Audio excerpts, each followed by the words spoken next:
All right, and I am back for a short time. My health has been moribund, and my back is bad shape. So most of my videos going forward for a little while are going to be probably shot in my upstairs, the upstairs unit of the Flicker Street Studios, aka my bedroom, and also which doubles as a eBay stocking warehouse. I am okay right now, so I decided to go ahead. I went out and ran some errands today, and I decided I was going to do a video, and because I got some packages. And I know how much you love my unboxing videos. I love them too. So, and it's been like 5 or 6 days since I did an episode, and I'm trying not to go more than a week, even when I'm incapacitated.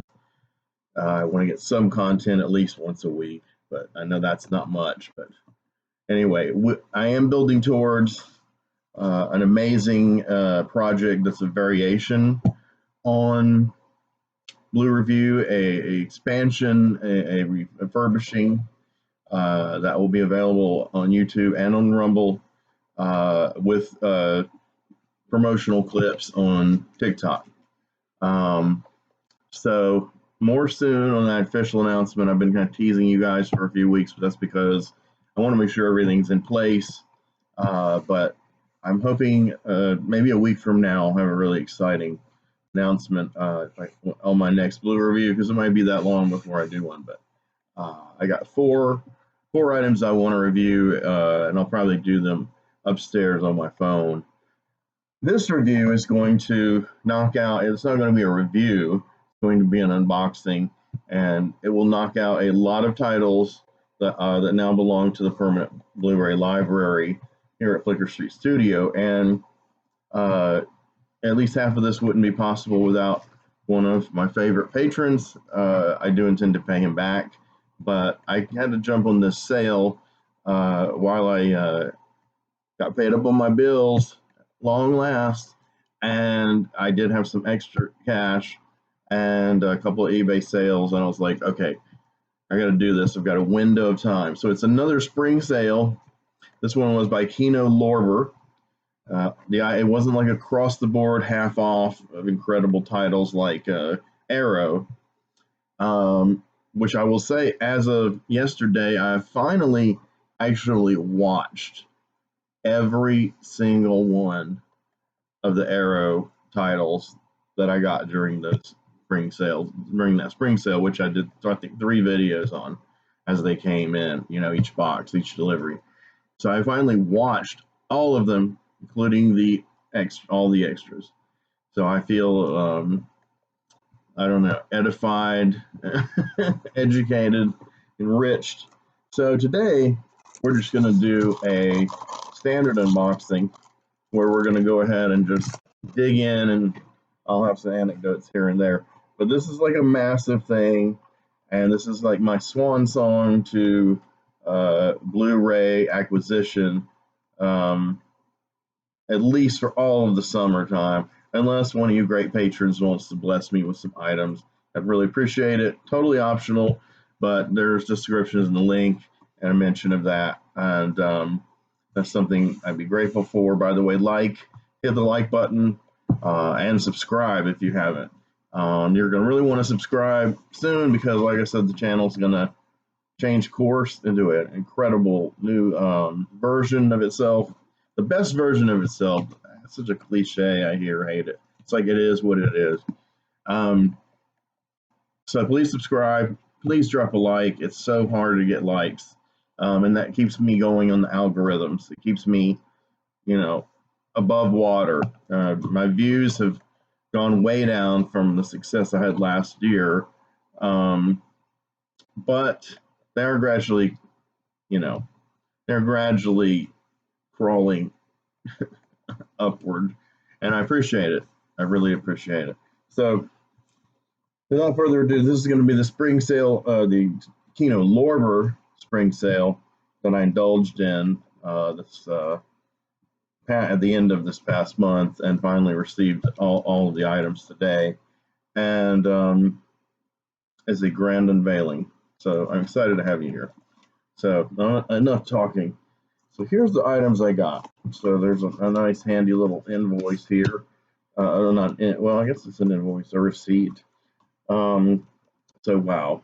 So these items were between 30% to 65% off every one of them of their list price.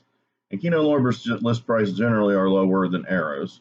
So I went a little crazy, and you might think, but I've always been a little crazy at least, so it's no difference there. So anyway, I'm gonna reveal to you everything that came in today, all that was delivered. I'm sharing with you guys what I've got to look forward to watching and talking about on this channel. Okay, so I got Louis Bunuel's The Milky Way, La Vie Lactée, I think is the original title in its original language.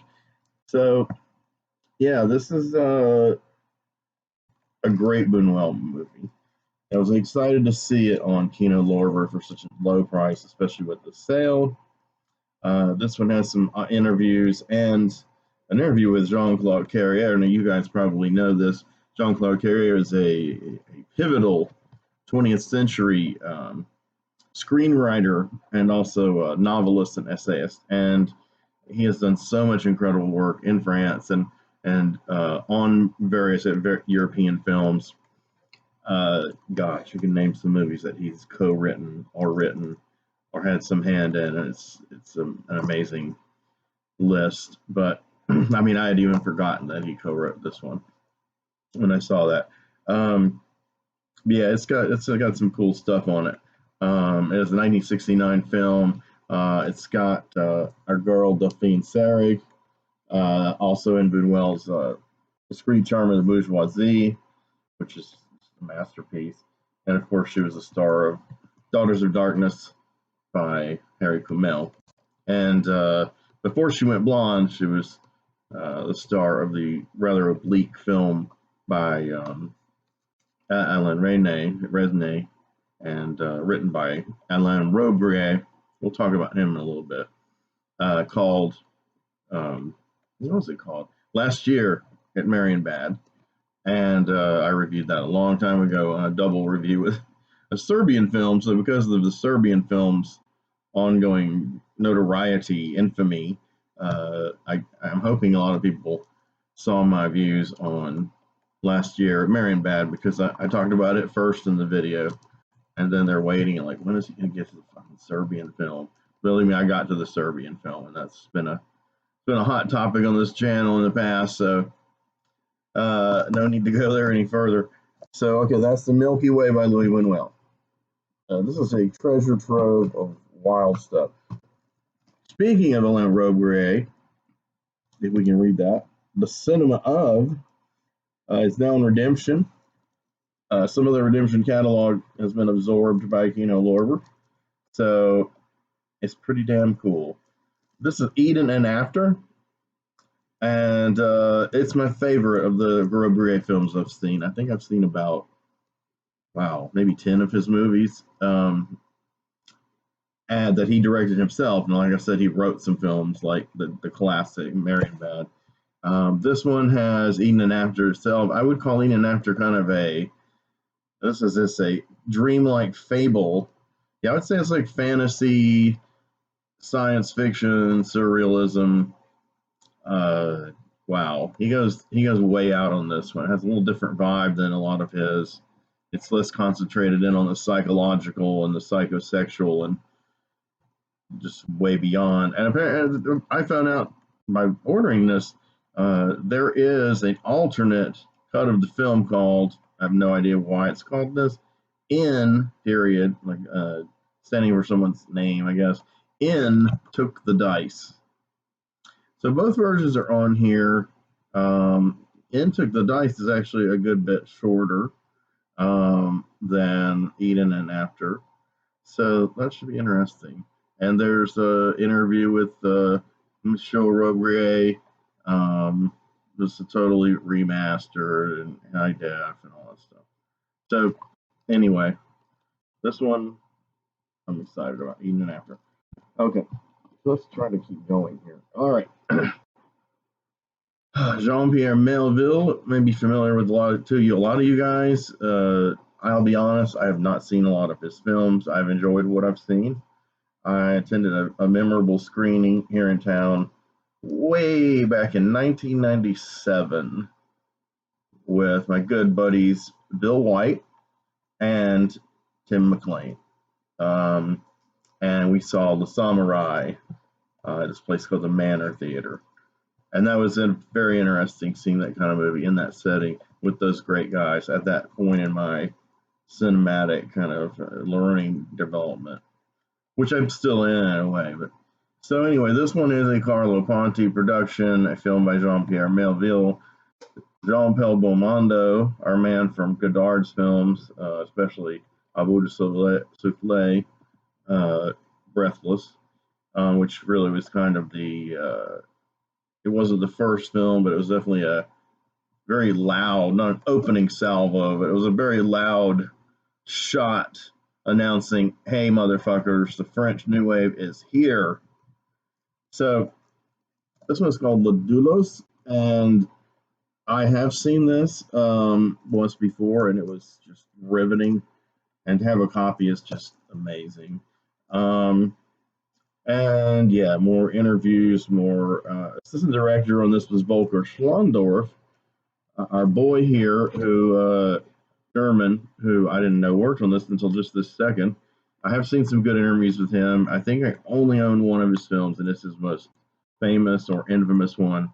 I have The Tin Drum on Criterion Collection Blu-ray. One day I'll eventually talk about it, but who knows? But it's filed away. So I bought it, I think before I even started this channel. So this is an exciting new wave, French new wave crime film. It's just, the atmosphere is gorgeous. If you can equate that with, gritty gangster crime, but it's French we're talking about. So this one is an upgrade. The first one that's actually on here that I have owned before. I never owned these movies. This one I have for many years. I had on DVD. I watched it every time I could on television, all the way back to childhood. I even drew a comic book for it in elementary school. Sometime I'll tell you about the comic books I drew based on TV shows and movies. They were like my reaction. They were like, I don't know, continuing the story or adapting the story and doing it my way, trying to remember some of the dialogue. I did a few, and they're all lost to time. But wow, I wish I could see them. But that was something unusual about me that not many people know or care a fuck about. But I really wish I could talk more about that someday. So I will. But right now, I want to talk about this movie, High Plains Drifter, by Clint Eastwood. This was kind of a life-changing film for me as a young urchin, and this is packed with special features. Alex Cox is doing an audio commentary. There you go. It has the spaghetti western stamp of approval. This is a spaghetti western, but it is actually helmed by Clint Eastwood, who also, of course, starred as another mysterious stranger with an oblique past life and a pretty much vendetta against almost the whole human race. In this case, he settles in a town and he starts killing, man, and he doesn't stop until the movie's over. And of course, the hook on this movie is, and I don't think at this latest stage this is too big a spoiler, since he kind of elaborated it later in his film Pale Rider, which was good, but doesn't hold a candle to High Plains Drifter, and that was that he himself was already dead. So he's like a specter of vengeance from the grave, very implacable, steely, and some very biting one-liners, of course. Before quips like that in action movies became, pardon the pun, a joke, but he really delivers those things well in this. I'm just so happy to have this on Blu-ray. All right. let's keep going with the fun here. Another upgrade. Bring Me the Head of Alfredo Garcia. With our man Warren Oates by our man Sam Peckinpah, with the lovely Isela Vega. And this one is, wow. This one is a favorite. It's my favorite Peckinpah after The Wild Bunch. It's set in the modern day. He's a straggling, wandering guy with a gun, and he knows how to use it, and he does.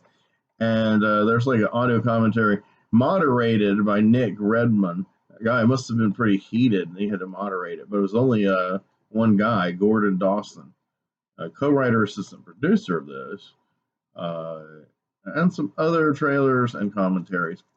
But that's okay. Light on the extras, but I'm excited to see the restoration of this film. I had the MGM Blu-ray for DVD, for years. This was MGM licensed to KINO LORBER. The fine print here, MGM, KINO LORBER. And this is just, to me, a gritty existentialist character study, crime drama. I don't know how to describe it, really. In a way, it's Peckinpah at his most robust, his most dark, cynical, and yet also full of energy and drive. So, it's life spawned from death. Bring Me the Head of Alfredo Garcia, and even has like a Italian like tongue twister of a title. So happy to have this upgrade. Here is another upgrade I made. Upgrades consist of a small percentage of what we're going to talk about, but here is the third one on KINO LORBER, Breaking In, and this is by Bill Forsyth, our man who did Local Hero and the Enchanting Gregory's Girl. This was a more mainstream film he did, but it's also kind of an indie film.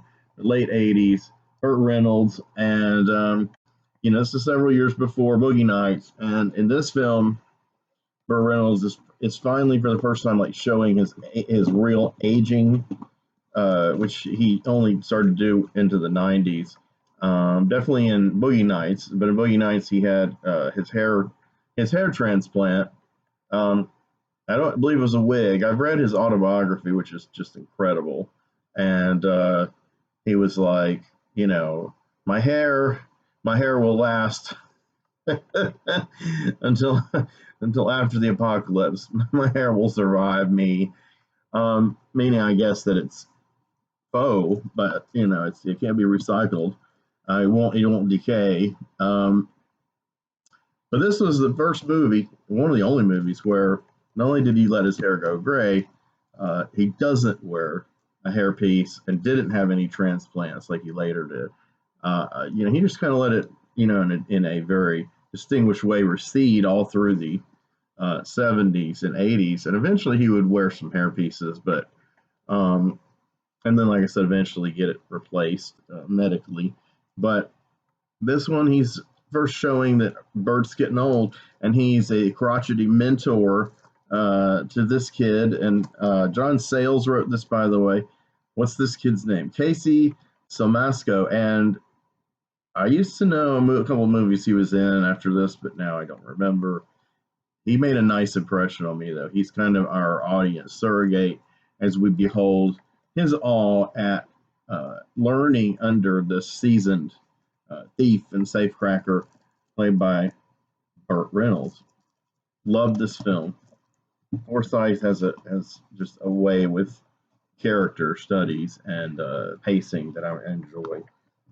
Okay, so here comes another upgrade. And the thing is, I'm not going to sell my DVD. It was a DVD-R I got from somewhere, before the actual DVD had come out. No, it actually was concurrent with the actual DVD. I don't want to say it's a bootleg, but it was sold at the San Diego Comic-Con in 2006 in the alley where all the autograph alley where all the cool cult movie people were there in the flesh, and I met a lot of them, had some great pictures and great conversations. And one of the best I had was with Don Pedro Coley.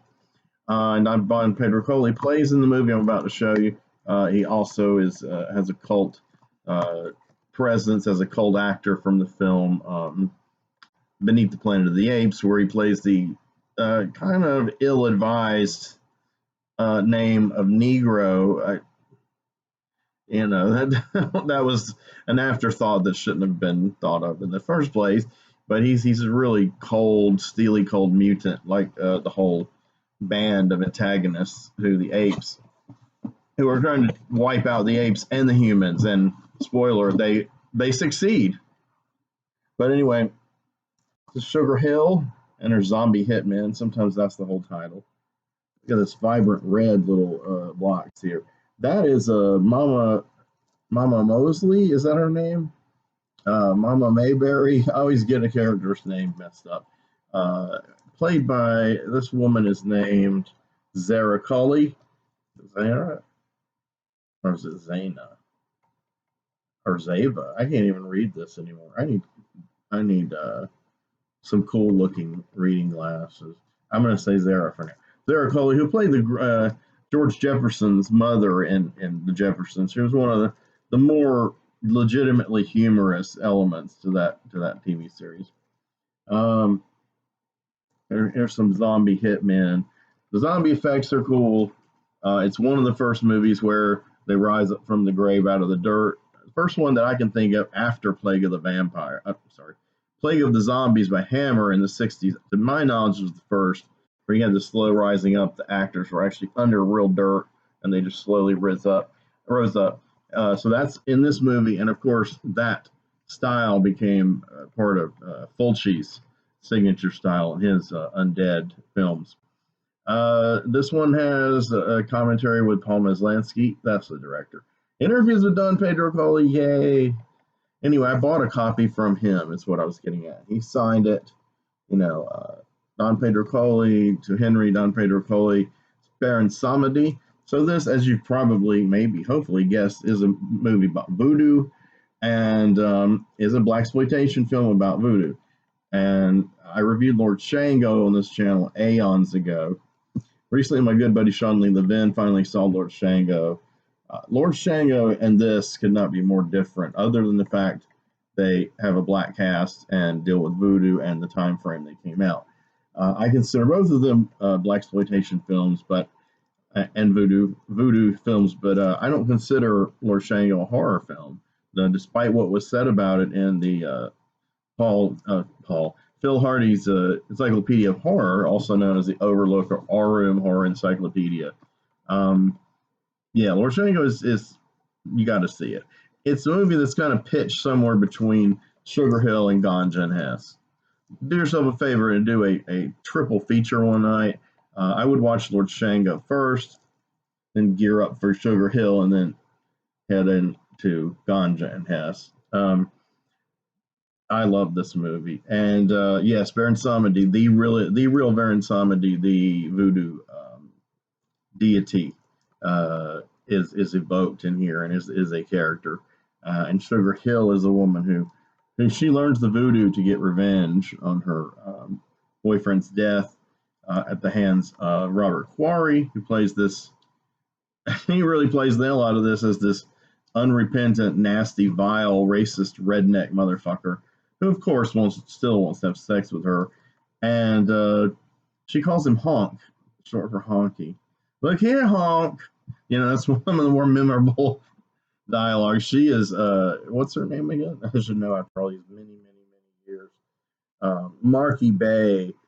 I haven't seen her in any other films, but she is an indelible, unforgettable female protagonist for blaxploitation and for horror, and not talked about enough. This movie's finally getting somewhat of a following after like 40 years. So this is the official Blu-ray. So happy. I couldn't sell the DVD because Baron Samedi had played hands on it and described it himself. So do I have any other upgrades? Are we going to go into the realm of films that I've never owned? This is Fritz Lang's amazing Dr. Mabuse, the Gambler. This was a serial, and I don't know if you guys know this from my Judex review. I love these long, silent, black and white serials. Lang was incredible, or Lang, and Louis Fouillade, and that's my man. And we'll get back to him in a little while. I adore Judex. I love what's the Les Vampires with Irma Vep's the main character, and Fouillade also did one called I Need Tim McLean on the show. He's the one who first told me about it. There's really bad print of it on YouTube, and I don't know if it's going to be remastered. It has a Chinese title, 2 words, but it's another crime thriller Byzantine plot by Fouillade. And of course, he did the serial Phantom Oz. So he really, I mean, Phantom Oz and Judex, I think he is largely, if not, pivotally responsible for the endurance of those two, truly amazing French pulp characters. I mean, we're talking, these films were made in the 1910s, so they're over a century old, and they're exciting and fresh and engaging. The new soundtracks they rendered for those movies are great. So Lang has several too. He has several serials. So this is probably the foremost of them, I guess, that I can think. And Dr. Mabuse then became a recurring villainous character in his films and in other filmmakers who did pastiches of him from the late 50s all the way up to, I guess, the late 60s, early 70s. A lot of those fall under the Krimi, Krimi, for crime, the Krimi subgenre in Germany, which was that was the seeds, the template to help codify the birthing genre of the giallo. This is probably 5.5, 6, and 8 hours. I don't know, but I'm excited to rewatch it. I've never owned it. My friend Sean Lee Levin was recently rewatching it. He was delighted. So here's some more I have never owned, and I'm going to tell you this portion, this box. There are 2 here. This box is now coming to an end, and none of these movies I have ever seen. The vast majority of movies in these 2 boxes I have seen at least once, if not many times. A handful of them I've never owned. Well, about half of them I've never owned, and then half of them are upgrades. These are neither. These are blind buys informed by decades of research and reading about and yearning to see them. So if you guys think I made a bad choice here and wasted my money, it's cool. I get it. So the first one was La Chinoise by the great Jean-Paul Godard, who really just shook the fuck up. Cinema just shook it up, man.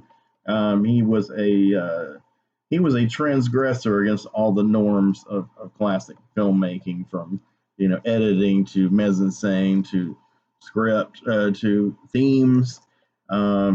His 2 big themes were radical revolutionary politics of the time these films came out, in the 60s, 70s, and maybe into the 80s. I don't think I've seen one of his 80s films. My friend Bill White is kind of an expert on later Godard. I'm kind of I don't want to say an expert, but I'm a strong aficionado of his first maybe dozen films, and I've seen almost, if not all of them. But this one was a holdout. I had a holdout last year called Le Petit Soldat, which a lot of people really love. And I finally saw it, and I was extremely underwhelmed. It was the first vintage Godard that I was like, meh. But, it's like Made in USA and A Woman is a Woman and 2 or 3 things I love about her. Most of these I saw either on YouTube or mostly on TCM in the last several years when I could afford to have cable. And but some of these movies I've had, owned, watched for many years. It doesn't seem like many years. I still think I'm a novice on his catalog, but Breathless and Weekend, those were the first 2. I think Weekend was the first of his I watched. So you might as well go for the absolute most out there thing and then work your way backwards. And I tend to do that with all genres in music and film. I tend to get the most extreme thing first they did, and then work my way back through the more traditional back catalog.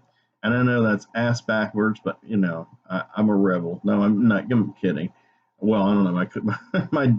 My managers at my job at this point probably think I'm a rebel, just because I've missed work a lot because my back is completely screwed. I am going to a chiropractor tomorrow, starting with a new chiropractor, an inexpensive entry session. So I'm hoping in a few weeks I'll have some stronger relief and be ready for the new big project we're going to do. Washington Was, I believe, has two mainstays of this cycle of films. The one was Anne Wiazemski, who's just utterly charming redhead weirdo that was apparently like Anna Karina, one of Godard's lovers slash wives slash, you know, I was gonna say concubines, but I don't know if he was that chauvinistic.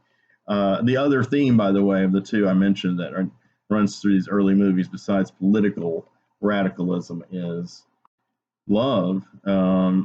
Affairs of the heart, women. Why are women like they are? Why are women treating me this way? Me, Jean-Luc Godard. And, of course, only in the film industry would a guy have the license to meet the kind of women he's in awe of and confused by and fascinated by, and hurt by, and have the opportunity not only to work with them, but invariably to sleep with them. A modern parallel would be Darren Aronofsky, who directed Rachel Weisz in The Fountain, started an affair with her during the filming, and she got pregnant with his kid during the filming. So then after they split up, a few years later, he does Mother with the much younger than him, and it's not a problem. I've dated a lot of way younger girls, women, and a couple verging between girls and women many years ago. And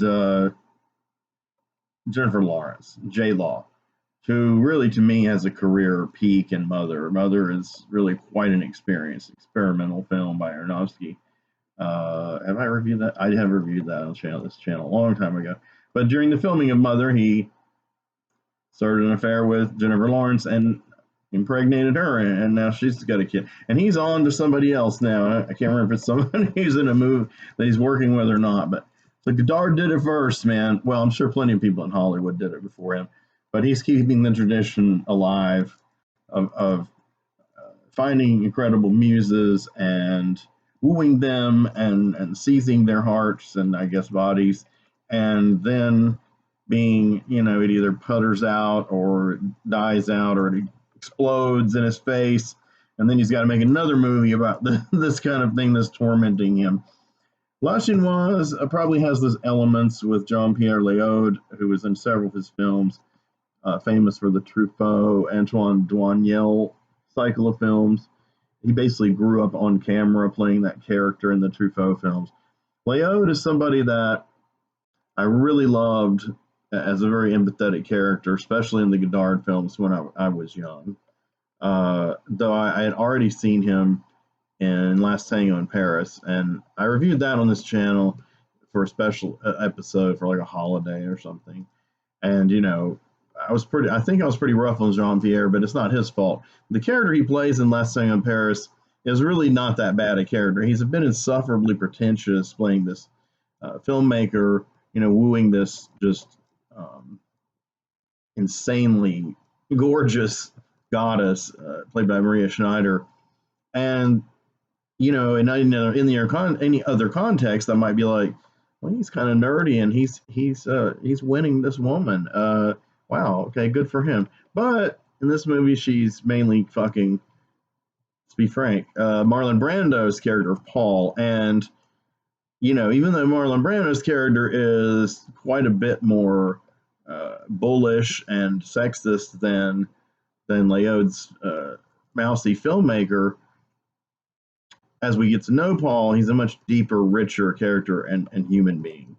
And he's not all bad. He's not really a bad guy.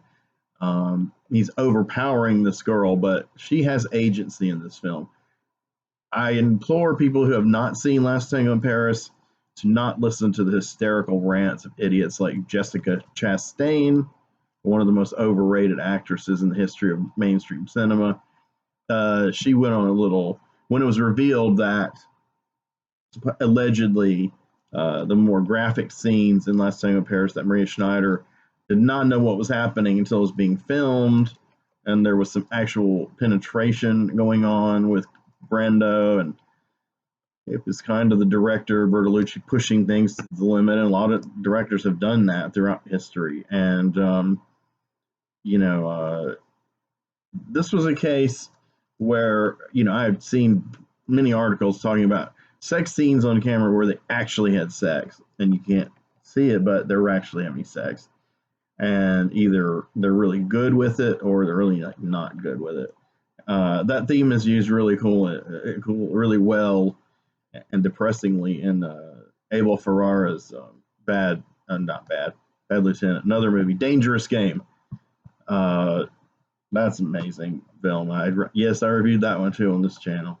You guys didn't know I've been around a long time doing hundreds of episodes, so please check out the back catalog. Please like them, or if you hate them, that's cool. But I don't have a thumbs down. I do have a thumbs down, but I'm at the level of content creator on Facebook where I can't see the thumbs down anymore, and no one else, period, can see it. Only people who can see it are the algorithms and the head honchos of YouTube. And then if your channel becomes monetized and rises above the swamp, to poke its head up and go, hey, a lot of people start to see me, then you will have access to the likes, and it's kind of depressing. So maybe it's better we just don't think about it.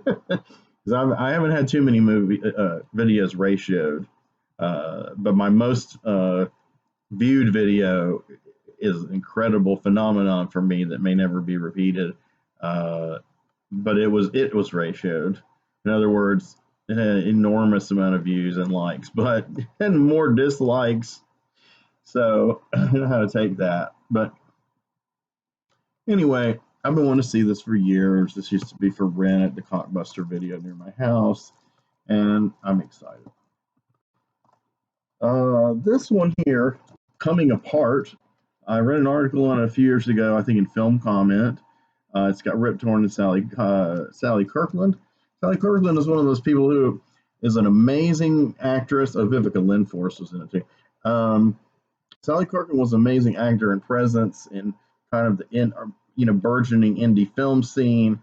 She became kind of famous for those roles and famous for kind of hanging out in that scene and being friends with Dennis Hopper and a lot of other figures. And also just her raw sexuality came out. And as time went by, she really stopped doing any notable work. And I think she's still alive. And I might be friends with her on Facebook. I'm not sure. I was at one time, and she dropped me, and probably just to make room for other people. And she is a sexy lady, even at her advanced age now. But she's kind of more kind of a self-created icon. So autodidact or the self-teacher, self-taught. So what is she? A auto icon? Is that no? Somebody help me out with that word. Invent that word for me. Milton Moses Ginsburg did this film. This is a one stationary camera, black and white film of the exploits and inner life, shot in the bedroom for the most part, of Rip Torn's cynical, jading character. So, and he's great at playing those characters. From what I understand, this is about as raw as it gets as far as in independent filmmaking of its time. I think it's 1969. When was the last Chinoise?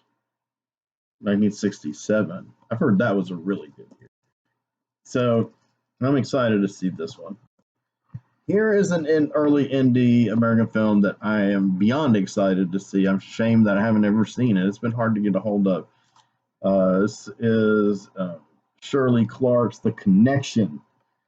So this is kind of a movie that, while I think it precedes and does not belong properly to the blaxploitation wave of film making that arose in the late 60s and then kind of was codified in the 70s with films like Sweet Sweetback's Badass Song, and then of course the more commercially popular Shaft, and the kind of commercially popular but still a very, very low budget raw indie film it was, Superfly.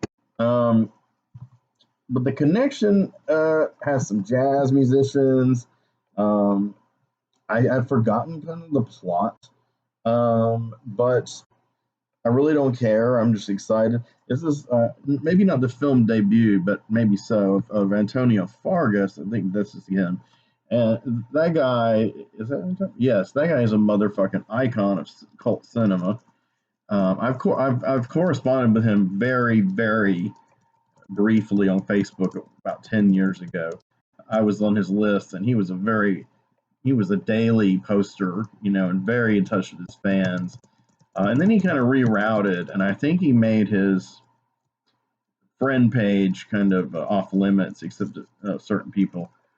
So I just follow his page, but he doesn't post that much now. But he was a very sweet guy. You know, he's an outrageous talent.